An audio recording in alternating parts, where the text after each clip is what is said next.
জুলাই শহীদদের স্মরণে আজকে শাহবাগে ছাত্রদলের পক্ষ থেকে এক গণজমায়েত বা মহাসমাবেশ অনুষ্ঠিত হয়েছে। এই মহাসমাবেশে জনস্রোত দেখা গিয়েছে। আর এই জনস্রোতের ভিতর থেকেই ছাত্রদল সভাপতি রাকিব এবার ভয়ঙ্কর এক বিবৃতি প্রদান করেছেন সরকারকে উদ্দেশ্য করে। তিনি উল্লেখ করেছেন ষড়যন্ত্রকারীদের ২০ দাঁত ভেঙে ফেলা হবে।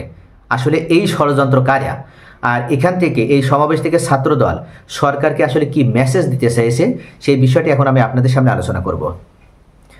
রাজধানীর শাহবাগে জুলাই গণ অভ্যুত্থানের বর্ষপূর্তি উপলক্ষে জাতীয়তাবাদী ছাত্রদলের সমাবেশ শুরু হয়েছিল। ছাত্রদলের কেন্দ্রীয় সভাপতি রাকিবুল ইসলামের বক্তব্যের মধ্য দিয়ে শুরু হয়। তিনি বলেন, দেশকে যারা অস্থিতিশীল করতে চায় ছাত্রদল চাইলে সেই ষড়যন্ত্রকারীদের ২০ দাঁত উপড়ে ফেলতে পারে। ছাত্রদলের সাংগঠনিক অভিভাবক তারেক রহমান যদি নির্দেশনা দেন, নেতাকর্মীরা সারা দেশ অবরোধ করে দিতে পারে। সমাবেশে প্রধান অতিথি হিসেবে ভার্চুয়ালি বক্তব্য দেওয়ার কথা রয়েছে বিএনপির ভারপ্রাপ্ত চেয়ারম্যান তারেক রহমানেরও। বিশেষ অতিথি হিসেবে থাকছেন বিএনপির মহাসচিব মির্জা ফখরুল ইসলাম আলমগীর। এছাড়া বিএনপির কেন্দ্রীয় নেতারাও সমাবেশে বক্তব্য দিচ্ছেন। ছাত্রদলের কেন্দ্রীয় সভাপতি রাকিবুল ইসলামের সভাপতিত্বে আয়োজিত এই সমাবেশ সঞ্চালনা করছে ছাত্রদলের সাধারণ সম্পাদক নাসির। সংগঠনের নেতাকর্মীরা কপালে ও মাথায় জাতীয় দলীয় পতাকা বেঁধে ছাত্রদলের নাম ও লোগোযুক্ত ব্যান্ড পরে সমাবেশ স্থলে এসেছেন। ছাত্রদল ও বিএনপির দলীয় পতাকা হাতেও অনেকে দেখা গিয়েছে। সমাবেশ স্থলে মা মাটি ডাকছে, তারেক রহমান আসছে, তারেক রহমান বীরের বেশে আসবে ফিরে বাংলাদেশে, তারেক রহমানের ভয় নাই, রাজপথ ছাড়ি নাই ইত্যাদি স্লোগান দেন নেতাকর্মীরা।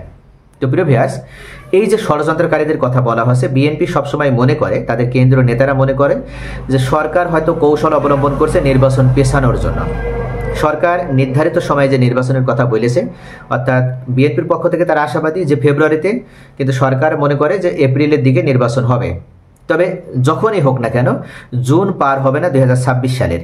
এই যে কথাটার উপরে ভিত্তি করে বর্তমান অন্তর্বর্তীকালীন সরকার প্রতিশ্রুতি দিয়েছিল।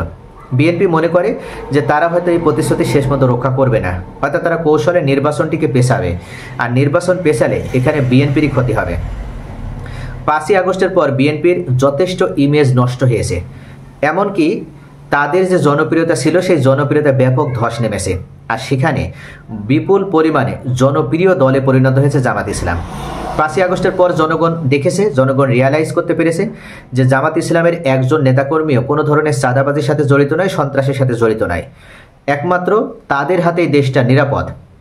এটা মনে করে কিন্তু তাদের জনপ্রিয়তা উত্তরোত্তর বৃদ্ধি পেয়েছে। আর বিএনপির নেতাকর্মীরা দুই দলে মারামারি, কোন্দল থেকে শুরু করে চাঁদাবাজি, সন্ত্রাসী এমন কোনো কর্মকাণ্ড নেই যে সেখানে তারা জড়িত হয়নি। যদিও হাইকমান্ড থেকে বারবার পদক্ষেপ নেওয়া হয়েছে, তারপরও সারা দেশের পরিস্থিতি এখনও পর্যন্ত তারা স্থিতিশীল পর্যায়ে নিয়ে আসতে ব্যর্থ হয়েছে। আর এখান থেকে বিএনপির জনপ্রিয়তায় ধস নেমেছে। তাই বিএনপি মনে করে যত দেরি হবে তাদের ক্ষতি হবে, অর্থাৎ জনপ্রিয়তা কমে যাবে। আর ভোটে তখন দেখা যাবে যে তাদেরও যে পরিমাণ ভোট পাওয়ার কথা ছিল বা নির্বাচনে জয়লাভ করার যে কথা ছিল, অর্থাৎ কোনো ধরনের প্রতিদ্বন্দ্বিতা ছাড়া তাদের নির্বাচনে জয়ী হওয়ার যে সুযোগ ছিল, সেই সুযোগটা তাদের হাতছাড়া হয়ে যাবে। এই কারণে বিএনপি চাইছে যত দ্রুত সম্ভব নির্বাচন অনুষ্ঠিত হতে হবে। কিন্তু সরকারের পক্ষ থেকে সরকার মনে করে বিচার প্রক্রিয়া, সংস্কার কার্যক্রম যতক্ষণ না হবে ততক্ষণ নির্বাচন দিলে সেই নির্বাচন কখনো সুষ্ঠু, অবাধ এবং নিরপেক্ষ হবে না। জামাত ইসলাম, এনসিপি এবং অন্যান্য বেশ কিছু রাজনৈতিক দল তারাও এটাই মনে করে।